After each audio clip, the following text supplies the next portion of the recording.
भगवत भक्ति में किसको श्रेष्ठ मानते हो? संयोग श्रेष्ठ है कि वियोग श्रेष्ठ है? भगवान के जितने भी भक्त हुए उन्होंने भगवान से संयोग नहीं मांगा, भगवान से सदैव वियोग ही मांगा है। वृत्रासुर की कथा श्रीमद् भागवत में आती है। समंजसत्वा विरहय्य कांक्षे। वृत्रासुर भगवान से कहता है, प्रभु मुझे इंद्र की पदवी नहीं चाहिए, मुझे ब्रह्मा की पदवी नहीं चाहिए, मुझे वैकुंठ का लोक राज नहीं चाहिए, मुझे रसातल का भी राजा नहीं बनना, मुझे स्वर्ग का भी राजा नहीं बनना। भगवान बोले तो फिर तुझे क्या चाहिए? बोले आपका विरह मुझे व्याप्त हो जाए, आपका विरह मुझे मिल जाए, ऐसी कृपा कर दो। भगवान बोले भले आदमी विरह मांग रहा है, क्यों और कैसा विरह चाहिए? बोले जिस प्रकार अजात पक्ष एवं मातरम खग, छोटा सा पक्षी जिसके पंख नहीं निकले अभी, उसकी मां जब उड़ करके घोंसले से जाती है तो वो चारों तरफ देखता रहता है, मेरी मां कब आएगी, कब आएगी, कब आएगी, कब मुझे दाना खिलाएगी। तो जिस प्रकार वो पक्षी अपनी मां की याद में तड़पता है ना, ऐसे मैं भी आपके लिए तड़पना चाहता हूं। भगवान बोले अच्छा ऐसे तड़पना चाहता है? बोले हाँ। बोले बेटा उस पक्षी के जब पंख निकल आते हैं ना तो सबसे पहले अपनी मैया को छोड़ के भाग जाता है वो। तो तू भी ऐसे ही करेगा? जिस दिन तेरे पर निकल आएंगे तू मुझे छोड़ के भाग जाएगा? वृत्रासुर बोला सॉरी सॉरी सॉरी, बात बदल दूं मैं, अब दूसरी बात कहूंगा। बोले दूसरी बोल। बोले स्तन्यम यथा वत्स तराच्छुदार्था। जिस प्रकार गैया के वन में चरने जाने पर उसका बछड़ा बार बार मुंह उठा करके देखता है, अम्मा ही अम्मा कहता, कब मेरी मैया आवेगी, कब मुझे अपना स्तन पिलावेगी। तो जिस प्रकार वो छोटा सा वत्स, छोटा सा बछड़ा अपनी गौ माता के स्मरण में तड़पता है, ऐसे मैं आपको पाने के लिए तड़पना चाहता हूं। भगवान से बोला ये ठीक है ना? भगवान बोले जब उस बछड़े को दूध मिल जाता है, मैया का थन पी लेता है, उसका पेट भर जाता है, तो इतना उछलता है मैया के बस में भी नहीं आता। तू भी ऐसा ही करेगा? मेरे दर्शन का खूब सुख मिल जाएगा तो तू भी मुझको छोड़ के भाग जाएगा? वृत्रासुर बोला आपको तो दोनों ही भाव बढ़िया नहीं लगे। बोले तू भाव बढ़िया बता, तू मानू ना मैं। तीसरा भाव वृत्रासुर बहुत सुंदर कहता है। बोले प्रियम प्रियैव विषितम विषन्ना। जिस प्रकार प्रियतम के परदेश जाने पर उसकी प्रियतमा निरंतर विचार करती है, कब मेरे प्रियतम आएंगे, कब मेरे प्रियतम आएंगे, कब मेरा आकर के अंगीकार करेंगे, कब मुझे हृदय से लगाएंगे, कब मेरे स्वरूप को देख करके प्रसन्न होंगे प्रभु। जिस प्रकार वो प्रियतमा अपने प्रियतम की चाह में दिन रात दर्पण के आगे बैठ करके श्रृंगार करती है कि आज मेरे ठाकुर जी आएंगे, आज मेरे प्रियतम आएंगे, उसी प्रकार प्रभु मैं प्रतिदिन आपकी इच्छा में श्रृंगार करके बैठूं कि आप आकर के मेरा अंगीकार करोगे, ऐसी कृपा कर दो।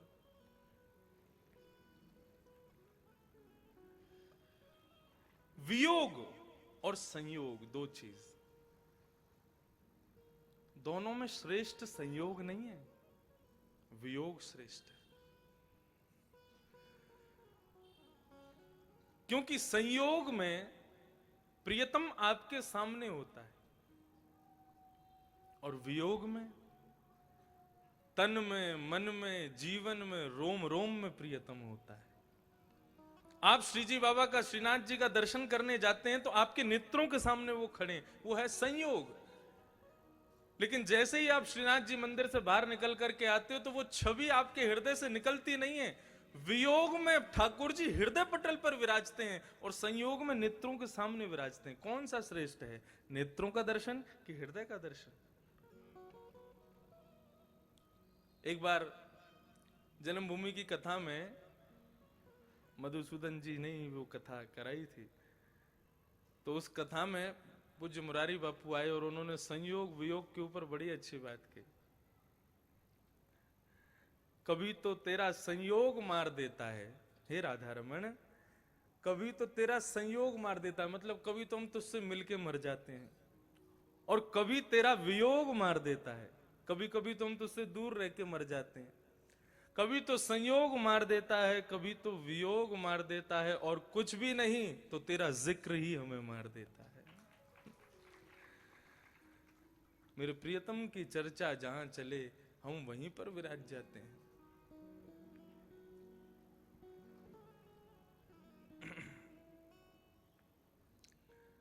संयोग और वियोग। वियोग ठाकुर जी का वास्तविक स्वरूप है, और कथा यहां पर ठाकुर जी नहीं विराज रहे, लेकिन कथा का प्रत्येक शब्द ठाकुर जी का स्मरण कराता है, ठाकुर जी का भाव दिलाता है, इसीलिए कथा को ही सबने मांगा है। वही बात सूत जी कह रहे हैं, कुछ भी करो, लेकिन यदि उसके बदले कथा में आपकी रुचि नहीं बन रही तो आप जो भी कर रहे हो वो श्रम है, उसका कोई फल आपको नहीं मिलने वाला। फल चाहिए तो ठाकुर जी को ही फल स्वरूप मांगो। दूसरी बात बहुत सुंदर कहते हैं, धर्मस्य यापवर्गस्य नार्थोर्थायोपकल्पते नार्थस्य धर्मकान्तस्य कामो लाभाहि स्मृतः। बहुत सावधानी से सुनिएगा, इसका मुझे लगता है कि मैंने बृहद व्याख्या केवल बद्रीनाथ में ही की और कहीं मैंने इस भाव को नहीं कहा। धर्म हमारा अपवर्ग है, पवर्ग नहीं है। पवर्ग शब्द कौन कौन से होते हैं? प फ ब भ म, ये पवर्ग शब्द होते हैं। लेकिन सूत जी कह रहे हैं हमारा धर्म पवर्ग नहीं है, अपवर्ग है। देखो ये बहुत जानने योग्य बात है, इसको सावधानी से समझो। मनुष्य धर्म का स्मरण कब करता है? मनुष्य धर्म कब करता है? मनुष्य भगवान को याद कब करता है? मनुष्य अनुष्ठान आदि कब करता है? पवर्ग की स्थिति में करता है। प फ ब भ म, इन 5 जगहों पर ही धर्म करते हैं हम लोग।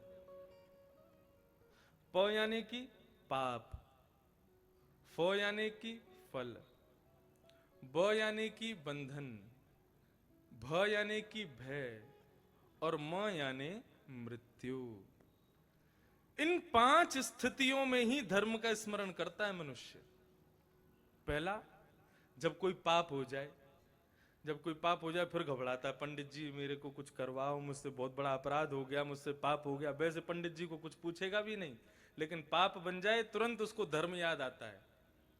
फिर श्रीनाथ जी जाएगा, बद्रीनाथ जाएगा, द्वारिकापुरी जाएगा, सब जगह जाएगा, हे प्रभु कृपा करो मेरे ऊपर।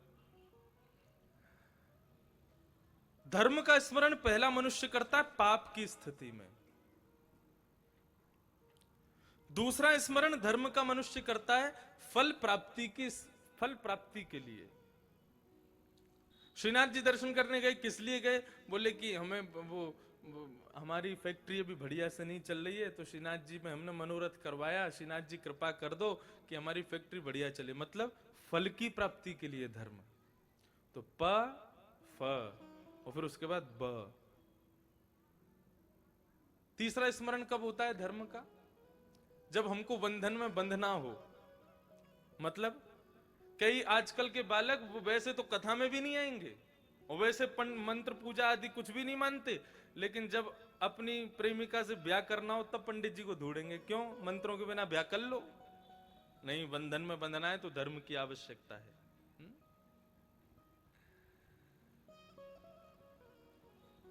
बंधन के समय पर भी धर्म याद आता है, शादी ब्याह में ही धर्म याद आता है, बाकी तो पंडित जियों को कोई पूछता भी नहीं है। तब तो अपने दई देवता, अपने कुल देवता, अपने इष्ट देवता बेचारे बरसों से धूल मिट्टी खा रहे, उनको कोई देखने भी नहीं जाता। और जब ब्याह हो जाता है तब उनको पहली बार देखने जाते हैं, और फिर वो अंतिम ही देखना होता है, फिर उसके बाद देखते भी नहीं है उनको। जब बंधन में बंधते हैं तब धर्म याद आता है। तो प पाप के समय, फ फल की प्राप्ति के समय, व बंधन में बंधने के समय, और चौथा भ भय। जब किसी वस्तु का भय होता है हवाई जहाज में चल रहे हैं महाराज, टर्बुलेंस हो गया। जैन मानकन मुरसा के जगह पुस्तुल लोग जाकर हे हनुमान जी कृपा कर दो, हमारे घर पहुंचा दो, हमें ऊपर नहीं मरना चाहते। एक बार मैं और पिताजी दोनों अमेरिका से आ रहे थे, यूनाइटेड एयरलाइंस, वॉशिंगटन से जैसे ही उड़ा, हमारा बीच में स्टॉप था म्यूनिक में। अब उसमें क्या था कि पिताजी महाराज, अब पिताजी को मत बताना ये बात, उनको पता चली जाएगी लाइव आ रही है, अब सुन लें कोई बात नहीं है। तो जैसे ही हमारी फ्लाइट थी, अब 4 घंटा उसमें लेट। बोले क्या हो गया? बोले उसमें तकनीकी खराबी हो गई। अब पिताजी बोले लाला हमें तो भारत जानो, या में तकनीकी खराबी भई है। मैंने हाँ पिताजी। अब कैसे जाएंगे? मैंने कि जानो तो पड़ेगा। 4 घंटा एयरपोर्ट पे बैठे रहे, उसके बाद में फिर हम हवाई जहाज में घुस गए अंदर, और फिर दोबारा अनाउंसमेंट हुआ कि भैया अभी भी तकनीकी खराबी ठीक नहीं हुई, आप लोग अभी और बाहर बैठो। अब सामान रख के हम फिर बाहर। पिताजी बोले लाला या में ना जाएंगे हम, राधा रानी कृपा करो, हमें तो ब्रज में ही शरीर छोड़ना, हमें ऊपर आसमान में या विदेश में क्या करेंगे हम। मैंने पिताजी ऐसा काहे को भाव लाओ, अभी सब ठाकुर जी भागवत जी हैं, गोपाल जी हैं साथ में सब। तब हम कथा नहीं करते थे शायद, बस घूमने जाते थे पिताजी के संग। अब 2 घंटा और बैठे, उसके बाद फिर बैठ गए उसी हवाई जहाज में। अब वो जैसे ही वहां से उसने टेक ऑफ किया, रात हो गई थी, अंधेरा गुप्त आसमान में। पिताजी और हम बैठे, पिताजी बैठते ही सो गए। अब जैसे ही वो न्यूयॉर्क के ऊपर से समुद्र के ऊपर आया, अब उसमें हिलना शुरू किया। और वो ऐसे नहीं थोड़ा बहुत हिले, ऊपर नीचे, कभी दाएं बाएं, और कम से कम 7 घंटे का फ्लाइट। 5 घंटा में जितनी बार हिले उतनी बार पिताजी जय हनुमान ज्ञान गुरसा के जगह तुम लोग जाकर राम महावीर विक्रम बजरंगी, और जैसे ठीक हो जाए तो कुमत निवार सुमत के लाला ये सही सलामत पहुंचा दे हमें। मैंने पिताजी हनुमान चालीसा तो पूरी कर लो। फिर रुक गए, थोड़ी देर बाद फिर उला, फिर शुरू। मैंने वहीं से शुरू करो जहां से छोड़ी आपने। बोले तो आनंद सूझ रहा है, तो है हमारी हालत खराब है रही यहां पे। तो अब पूज्य पिताजी के भाव से तो नहीं कह रहा मैं, लेकिन ये प्रत्येक मनुष्य का भाव है, वो भय के समय ही धर्म को याद करता है। जब उसको भय होता है तभी स्तुतियां याद आती हैं। बोलो बाल कृष्ण लाल की जय। महाराज जी बड़ी कृपा कर रहे हैं। नंद बाबा के स्वरूप में हमारे श्री रमन रेती वाले महाराज जी आए, और वसुदेव के स्वरूप में पूज्य विवेकानंद जी महाराज हरिद्वार से पधारे हैं। कल भी विराजे, आज भी विराज। महाराज जी ऊपर ही विराज, नहीं तो सब नीचे ही आ जाएंगे। आज आप ऊपर ही विराज महाराज जी, ऊपर ही विराज।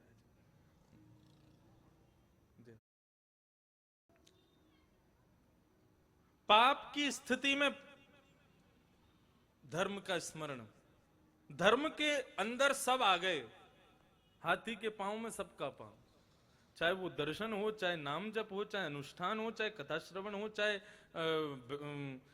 मंत्र पूजा आदि अनुष्ठान जो कुछ भी है, सब धर्म में आ गया।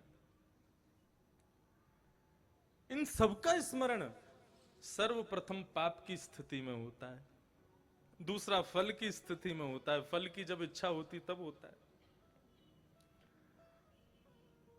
बंधन में बंधना हो तब स्मरण होता है, या बंधन से छूटना हो तब स्मरण होता है। भय की स्थिति में धर्म की याद आती है। और अंतिम है मृत्यु। जीवन भर उसने ना तो कभी कथा सुनी, ना श्रीनाथ जी के दर्शन किए, ना कभी संतों का सत्कार किया, ना सम्मान किया, ना कभी उनको प्रणाम किया। जैसे ही कंठे घुरघुरायते मृत्यु समीप आती है, तो फिर महाराज तुलसी दल भी मुंह में लेगा, फिर उसके बाद में नारायण कवच भी श्रवण करेगा, उसके बाद में भागवत जी का भी पाठ करा लेगा। और उस जीते जी नहीं करवा पाया तो उसके जो बालक बच्चे हैं वो उसकी मृत्यु के बाद करा देते हैं वो सब काम। भगवत स्मरण केवल इन 5 स्थानों पर ही नहीं करना चाहिए, और 5 स्थानों पर ही भी नहीं कहूंगा, इन 5 में ही नहीं करना चाहिए। इन 5 के अतिरिक्त ही धर्म की स्थापना होनी चाहिए। प फ ब भ म स्मरण करना है। इनके अतिरिक्त ठाकुर जी का स्मरण ही श्रेष्ठ दर्शन, श्रेष्ठ स्मरण है।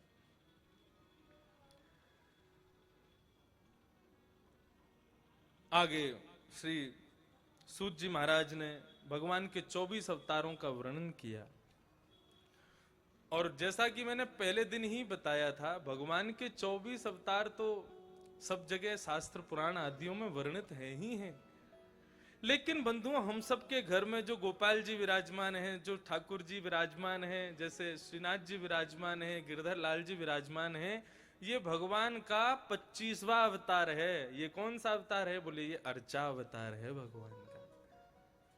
कलयुग में प्रत्येक प्राणी मात्र के ऊपर कृपा करने के लिए ठाकुर जी अर्चावतार के रूप में पधारे हैं।